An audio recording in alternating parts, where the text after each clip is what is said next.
Olá, estamos aqui mais uma vez para o nosso estudo Os Mensageiros, o nosso estudo em grupo.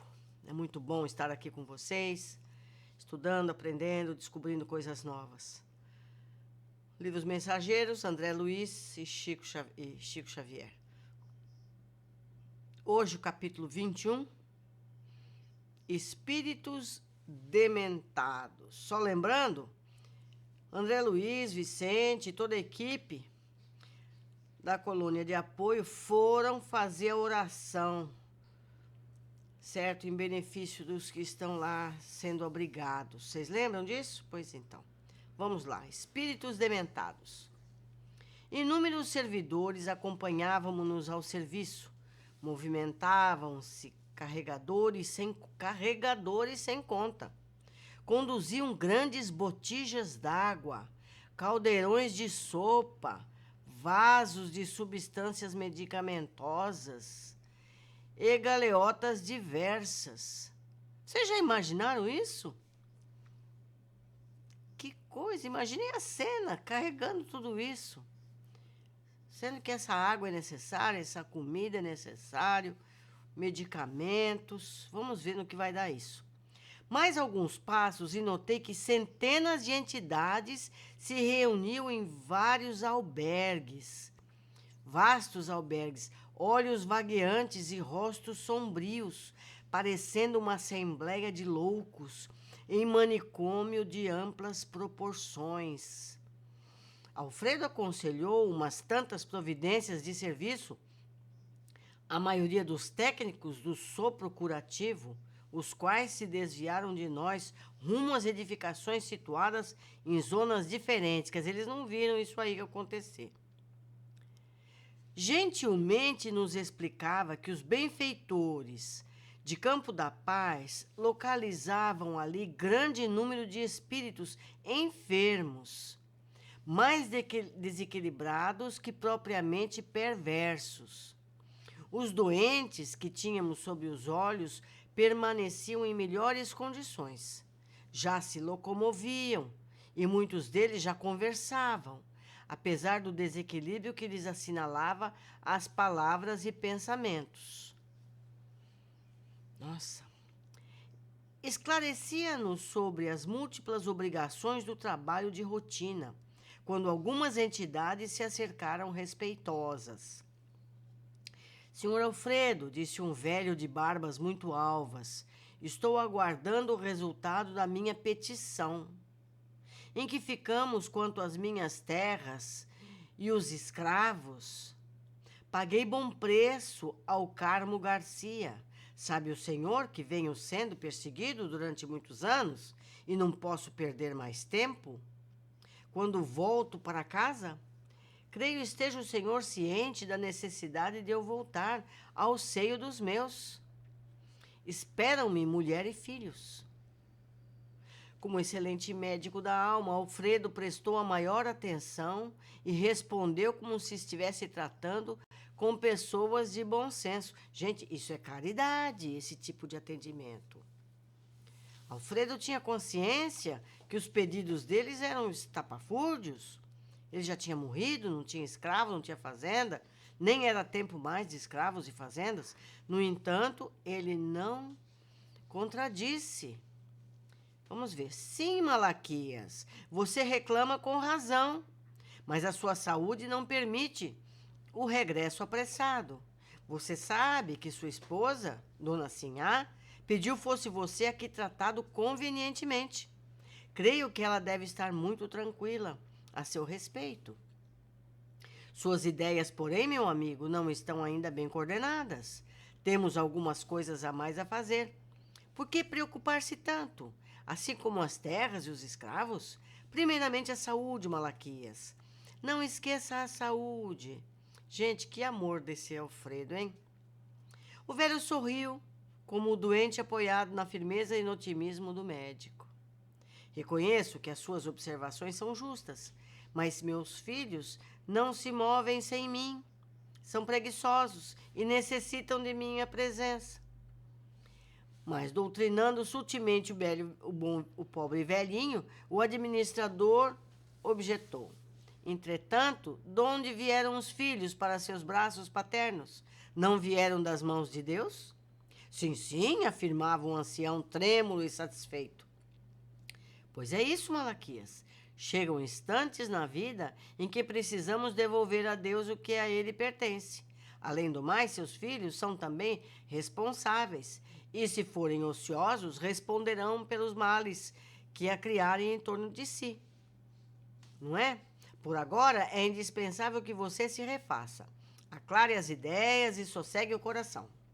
O velho sorriu, confortado, mas antes que pudesse falar de novo, um cavalheiro denotado sob o nobre aprumo adiantou-se exclamando: E a solução para o meu processo, seu Alfredo? Sinto-me prejudicado pelos parentes de má-fé.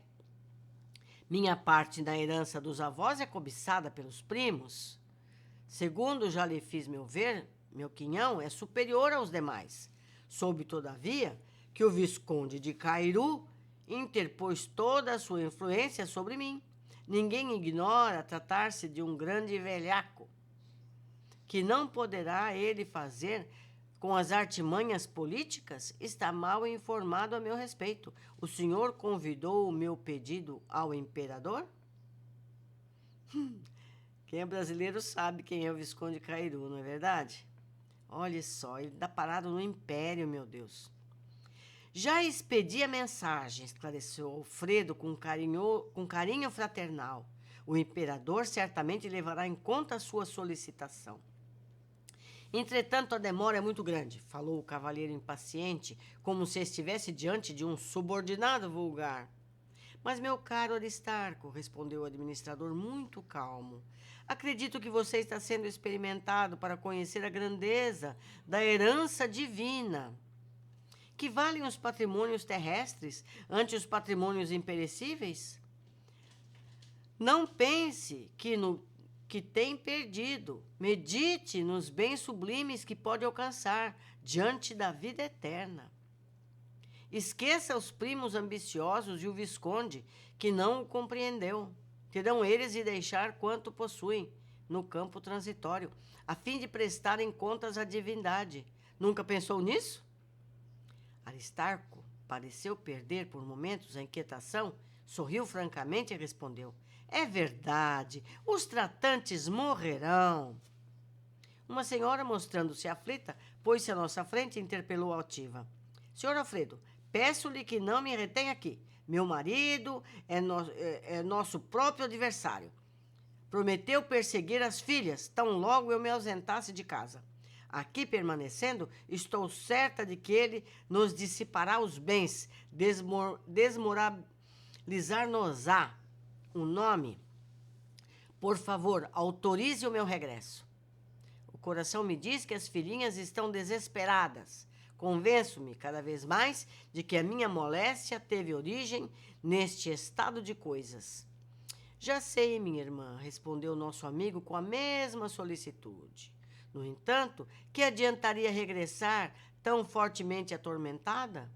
Não será melhor curar-se, tranquilizar-se o espírito para ajudar as filhinhas com eficiência? Mas eu nem sequer sei onde estou, reclamou a pobre senhora, torcendo as mãos. Creio me tenha trazido ao fim do mundo, para tratamento de uma simples perda de sentidos. Todavia, ninguém a maltrata, disse o interlocutor bondosamente.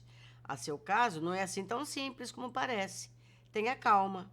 Os laços consanguíneos são edificantes, mas acima deles vibra a família universal.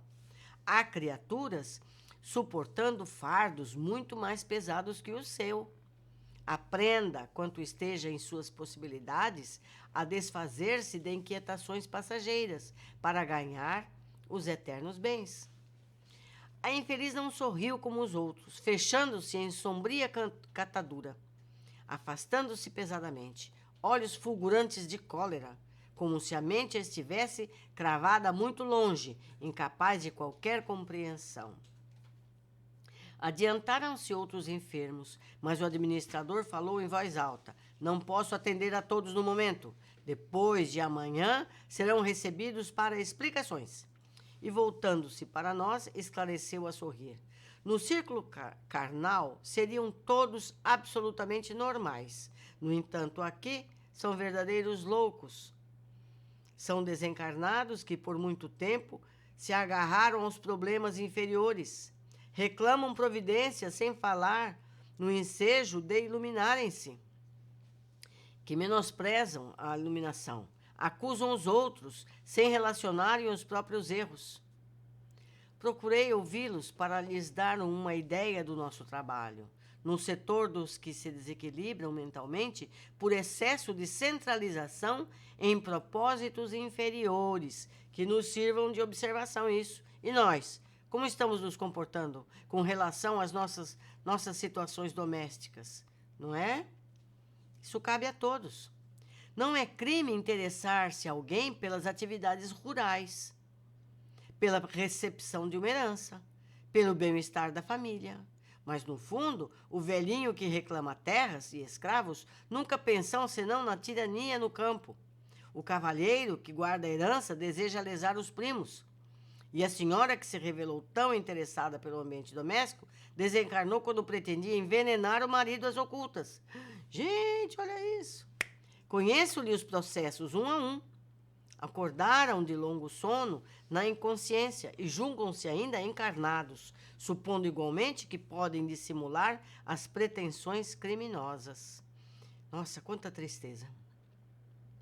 Eu estava assombrado. Expressando minha profunda admiração, perguntei: esses doentes demoram-se aqui? Como alcançam o posto?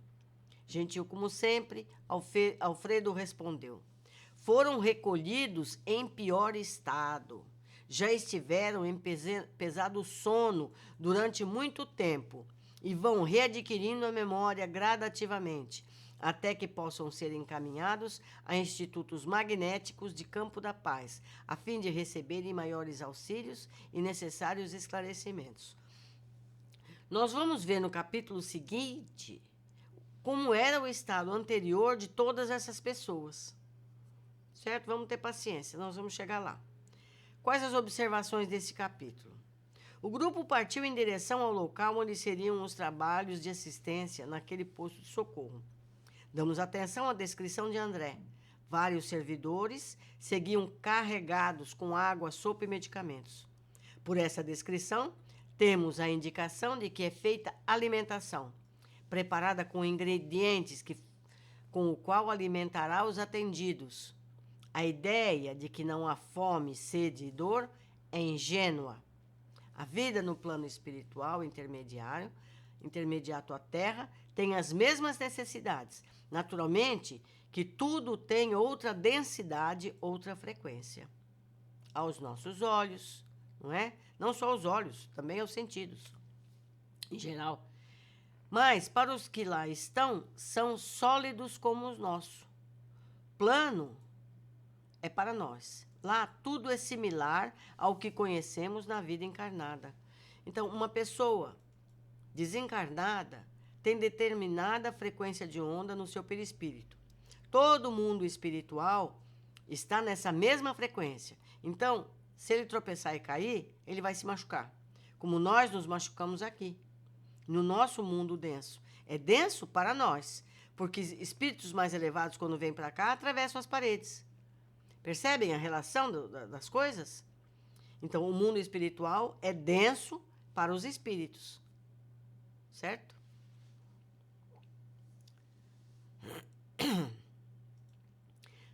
Destacamos o carinho de Alfredo com Malaquias, que deveria estar ali há algumas décadas, pois ainda fala em escravos, décadas ou séculos, que foram abolidos em 1888, o livro é da década de 40. Ainda não era possível explicar a ele que haviam morrido, assim como os demais que se aproximavam dele. Alfredo esclarece: eles continuam presos aos valores da matéria, seguem achando que os seus problemas são resultado de culpas dos outros, como a gente faz, né, amigos? Sem perceberem que eles mesmos provocaram tais situações deploráveis. Mais detalhadamente, Alfredo esclarece os casos que conhecemos, fala do passado deles, ao longo do sono, que se à medida que forem ganhando lucidez a respeito do estado em que se encontram, serão encaminhados a tratamento magnético, que poderá ajudar a que restabeleçam o entendimento. O capítulo foi bem curto, mas com muito conteúdo, muita coisa para a gente meditar, voltar a ler o capítulo, observar os detalhes, e eu agradeceria que vocês observem o que eu não vi e anotem na área de comentários para que a gente possa aprender junto. Há muito conteúdo e nem sempre a gente vê tudo que está disponível. Um grande abraço e até o nosso próximo encontro.